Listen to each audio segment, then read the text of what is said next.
Happy Wednesday. I'm Doug McClintic, and I'm the Church Multiplication Catalyst for Luminex. Today I want to talk about inward versus outward focus as you develop your vision. There's a lot that's been said about the church and how it needs to become more outwardly focused if it's going to reach the next generation and the nations for Christ. And I've represented that tension here on the whiteboard with inward and outward on this axis. And certainly that's true. We need to be more outwardly focused as churches. It's easy to move into maintenance mode. It's easy to move back into a more inward posture because the people in the church are already here and they're represented here and we can see them. But people on the outside, people that we don't know yet, we have to kind of be advocates for them and think about what they're thinking and what they're feeling and what they're hoping and what they're dreaming if we're going to reach out to them as future members and future people in our churches. And so this inward-outward tension really exists, and we want to take the bias of our churches more toward an outward posture while we maintain the love of the body, the inward connection with people.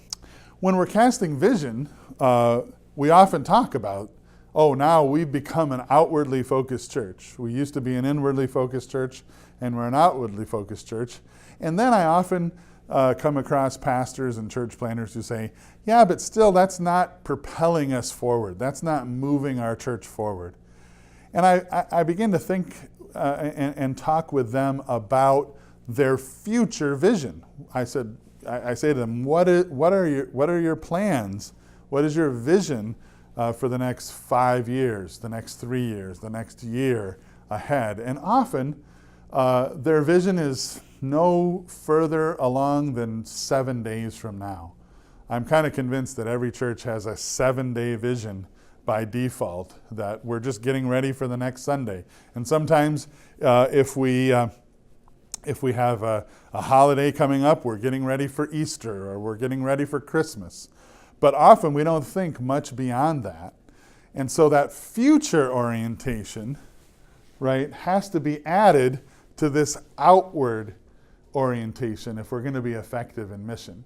Some churches, as we know, are focused on their past. They think about, if we could just get back to how our church was when this pastor was here, or when we had the pews full, or when this was going on in our church.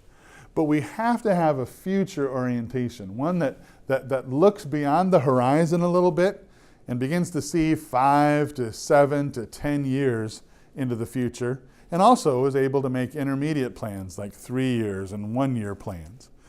Without that kind of future orientation, outwardness doesn't really get us there. It just helps us to be outward and more self-conscious about other people without a forward-moving plan. So as we look at this matrix, I want us to kind of fill this in a little bit.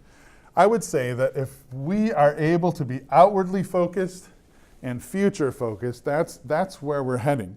Now, what happens if we are inwardly focused and we're focused on the past?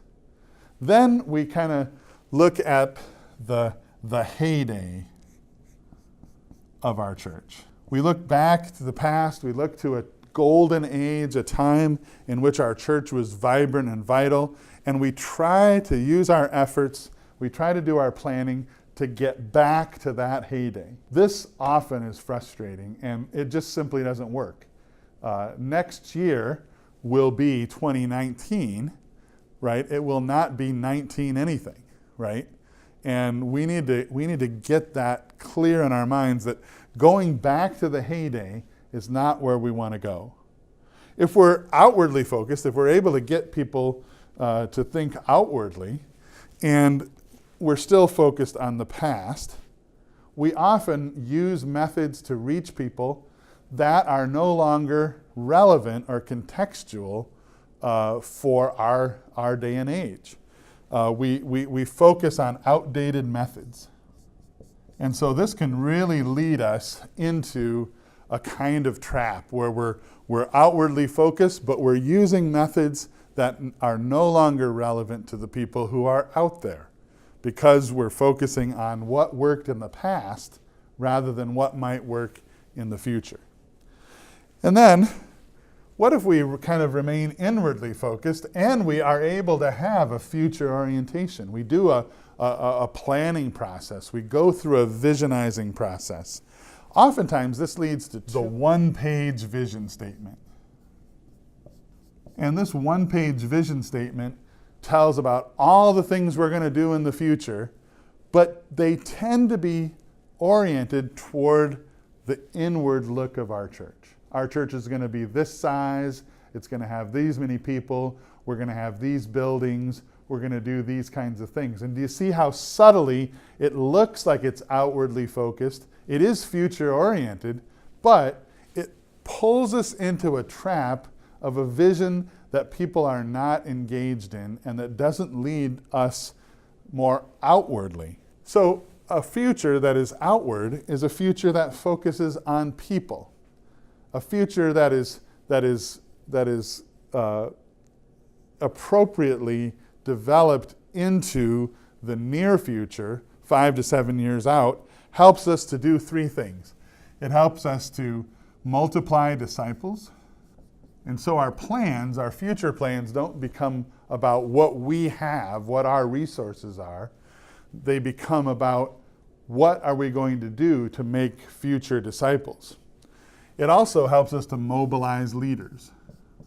We begin to not look at, oh, we need X number of volunteers in order to fulfill X number of Sunday school rooms or X number of programs, but we begin to think that part of our job in the future, an outwardly focused future, is to develop leaders, laborers for the harvest. And then finally, it helps us to multiply churches. We begin to think about the missional end game in a different way. It's not about the prosperity of one church, but it is about the multiplication of the whole church, the kingdom of God. And so I want to urge you to not only have this outward focus, but also to use tools that are available to help you to have this future orientation. I want to give you a little bit of a commercial.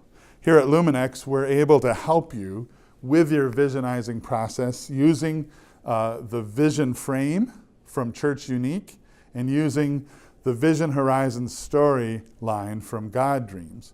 If you want to schedule a consultation, just let us know. Just send an email to us at luminexusa.org and we'll get back to you and help you with this future orientation. Thanks for listening. Hope you have a great Wednesday.